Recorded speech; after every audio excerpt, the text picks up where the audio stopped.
अरे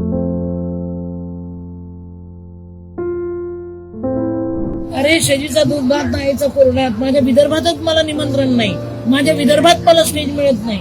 म्हणजे उद्घाटनाचं जर आपल्याला श्रेय मिळायचं असेल तर नवरा मरायलाच पाहिजे का रे? त्यांनी वेदना सोसल्याशिवाय शब्दाला धारेत नाही रे. शब्द जन्म घेताना बाळांकाळा सहन करावं लागतात. बाळ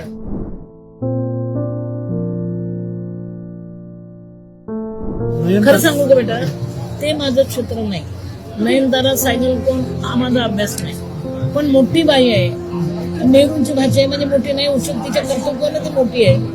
एक तर निमंत्रण द्यायचं म्हणजे काय तर कानाला धरून आणायचं ना, शेपूट धरून हाकलायचं असं झालं ना रे. या नाही तर आता येऊ नकाच अपमान करू कुठल्या साहित्याचा. आता माझाही अपमानच आहे की रे. स्टेज पुढे चालू आहे, भाषण चालू आहे, मी इथे सहाय्य करत बसलेले आहे.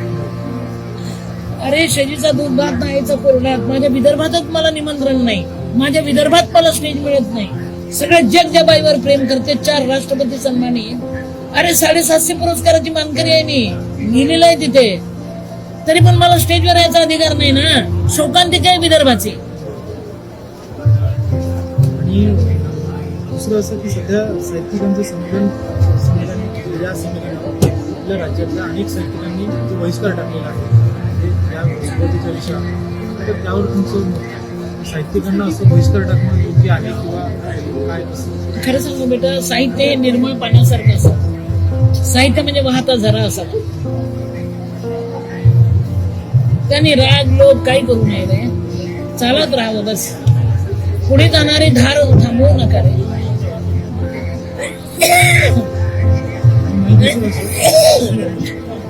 आज साहित्य संमेलनासंदर्भात या साहित्य संमेलनाबरोबर बरेच वर्षाचं या साहित्य संमेलनाची इतिहास लागलेला आहे. त्यातून आता नवीन लेखक तयार होतात की नाही या संदर्भात साहित्य संमेलनात खरं सांगू तुम्हाला, लेखक ही खाण नसते. लेखकाला म्हटल्यानंतर लेखक असं नसते, ती देणगी असते बेटा. त्याच्या लेखकाच्या पोटाला तडा गेला ना की त्याचे शब्द बाहेर पडतात. त्यांनी वेदना सोसल्याशिवाय शब्दाला धारेत नाही रे. ते जगावं लागतं. अनुभव हीच खात्री. तेव्हा लेखक तयार होतो, तेव्हा लेखिका तयार होते. काव्य तेव्हा तयार होतं की जेव्हा तिला वेदना होतात, आतून झपाटून गेलेली असते. ती खूप त्रास सहन करावा लागतो त्याच्यासाठी. शब्द जन्म घेताना बाळांकाळा सहन करावं लागतात. बाळ तर साहित्य निर्माण होतं.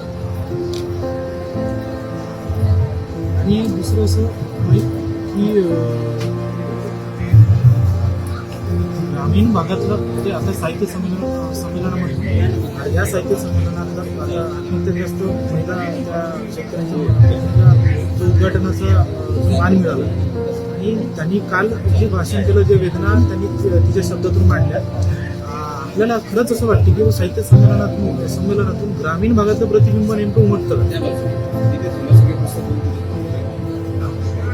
खरं सांगू, ती सर्व विद्वांचं नेतृत्व करत होते. प्रत्येकाचा नवरा मेल्यानंतर जी वेदना असते ना, ती तिच्या शब्दातून व्यक्त होते. त्या कळा होत्या बेटा जिंदगीच्या. आणि वरचं राहिलं, खालचं खाली राहिलं. खालच्याना अधिकारच कुठे आहे? तळागातली सिंधुताई सपकाळ कुठे त्यांच्यापर्यंत पोहोचली रे? त्यामुळे उपेक्षित असलेले शब्द जहाल असतात बेटा, रक्ताळलेले असतात. आग असते, ती आग पचत नाही ना हलक्या बुडक्या लोकांना.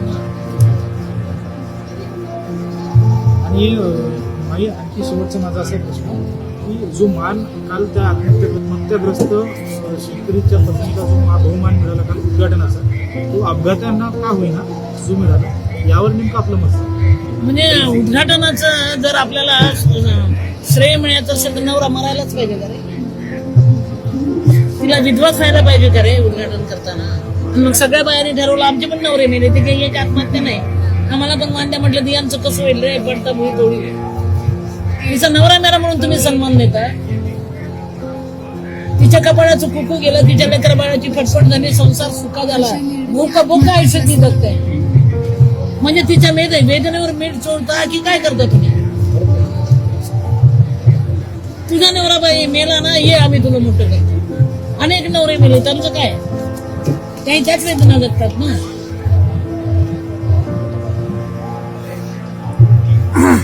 नाही.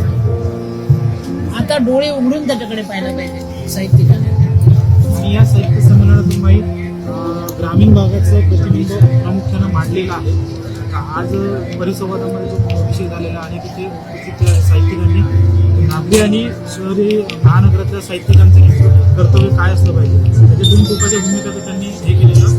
आता यामध्ये आपल्याला असं म्हणायचं आहे की नागरी आणि शहरी भागामध्ये असलेले जे साहित्यिक आहेत ते साहित्यिक खरोखरच ग्रामीण भागातील जे काही वेदना आहेत त्या काही समस्या आहे आपल्याला यातून मांडतात का? खेड्यातल्या ते वेदनानेच त्यांचं काव्य निर्माण, त्यांच्या काळात कळ उठल्याशिवाय साहित्य निर्माण. तर जगण्याचं साहित्य असतं रे, त्याला केलेलं साहित्य नसतं, पंख्याच्या सावलीतलं साहित्य नसतं रे. ते काळजातून उमरलेलं असतं. मा रक्तबंबाळ साहित्य असतं, सहन होत नाही तो बोलताना हे साहित्य असतं. ते पचने पडत नाही रे बाळ, कारण लहानशा बाळाला दुधाऐवजी अन्न खाऊ घालणं पचत नाही. हे जहाल आहे रे कसं पचेल, तरी पण ते टिकून आहेत. अभिनंदन त्यांचं.